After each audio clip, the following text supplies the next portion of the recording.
रविवार को रविंद्र भवन में दंतोपंत ठेकड़ी स्मृति राष्ट्रीय व्याख्यानमाला 2024 के अंतर्गत भारत की विविधता में सांस्कृतिक एकात्मकता इस विषय पर मुख्य वक्ता केरल के राज्यपाल आरिफ मोहम्मद खान ने अपनी विचार रखी। उन्होंने कहा कि भारतीय मनीषियों ने हजारों सालों पहले जो ज्ञान दिया वो अनमोल है।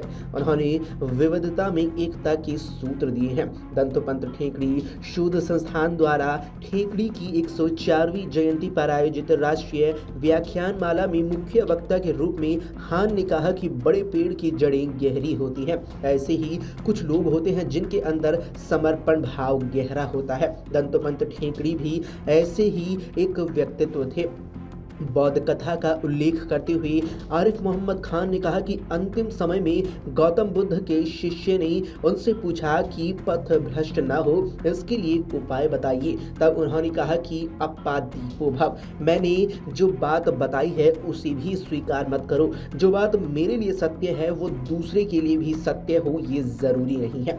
दरअसल ये अर्थवेद की ऋचा का सूत्र है। इसे हम अद्वैतवाद या एकात्मकता कह सकते हैं। आद्य शंकराचार्य से लेकर स्वामी विवेकानंद तक ने जो दर्शन दिए उसकी झलक पंडित दीनदयाल उपाध्याय के भाषणों परिलक्षित होती है और उसी को ठेकड़ी जी ने विस्तार प्रदान किया। लेकिन किसी ने नहीं कहा कि ये मेरा विचार है।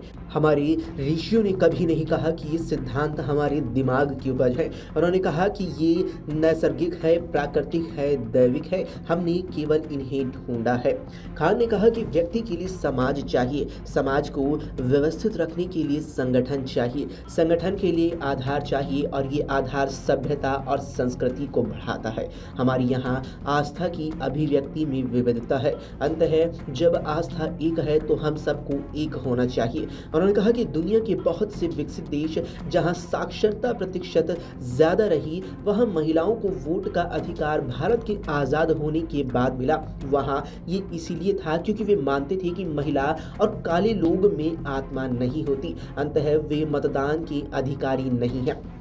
केरल के राज्यपाल ने आगे कहा कि आदि शंकराचार्य ने जिन 4 मठों को स्थापित किया है वे इस विचार को स्थापित करते हैं कि आत्मा के रूप में परमात्मा हर देह में निवास करती है। एकात्मकता का इससे बड़ा आदर्श और उदाहरण कोई नहीं हो सकता। हमारी ज्ञान की संस्कृति है। पश्चिम देशों में समानता आज तक नहीं आई, लेकिन भारतीय संस्कृति ने समानता का अधिकार दिया। हम उनसे पहले से बेहतर हैं। विश्व के कई देशों में भेदभाव है, लेकिन भारतीय संस्कृति में ऐसा भेदभाव बिल्कुल भी नहीं है। अगर आप ये वीडियो YouTube पर देख रहे हैं तो हमारे चैनल को सब्सक्राइब करें और बेल आइकन को दबाना ना भूलें। अगर आप Facebook पर ये वीडियो देख रहे हैं तो हमारे पेज को लाइक करें।